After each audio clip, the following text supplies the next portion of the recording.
After coming out to my family, I began to hear whispers behind my back.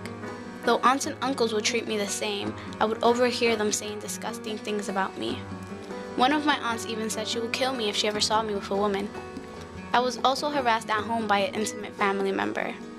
I was verbally abused for a really long time about my sexuality. I was depressed and even started to hurt myself. I finally decided to move out when the verbal abuse turned physical. I became homeless and spent 4 months shifting between various family and friends' sofas. At one point, I became so depressed and suicidal that I had to be hospitalized.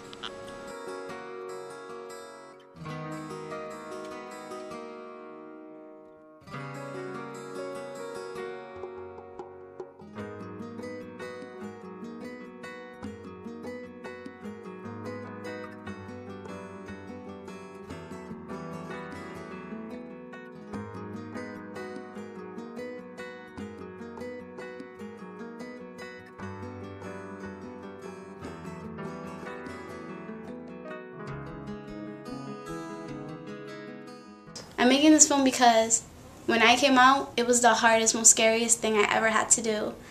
And everyone in my family didn't accept it. It was so hard, so difficult.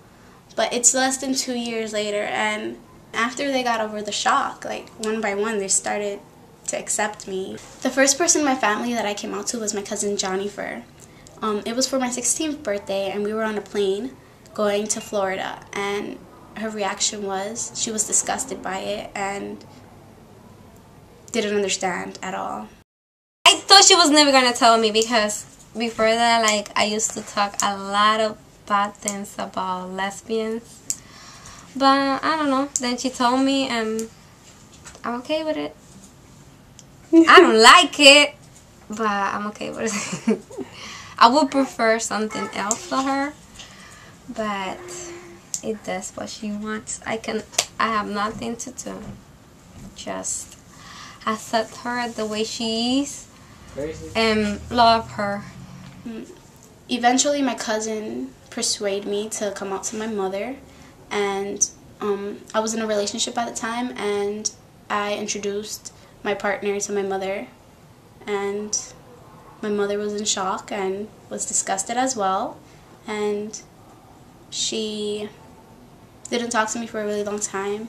We went separate ways, and I wasn't her baby anymore, and things got tough after that.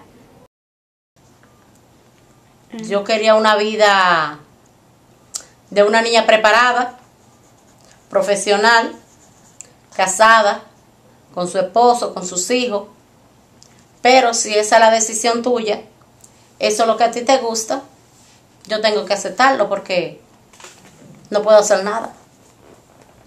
Si esa es tu vida, tú tienes que hacer de tu vida lo que tú quieras. Yo no te puedo imponer que tú hagas nada. The past few years have been the hardest of my life.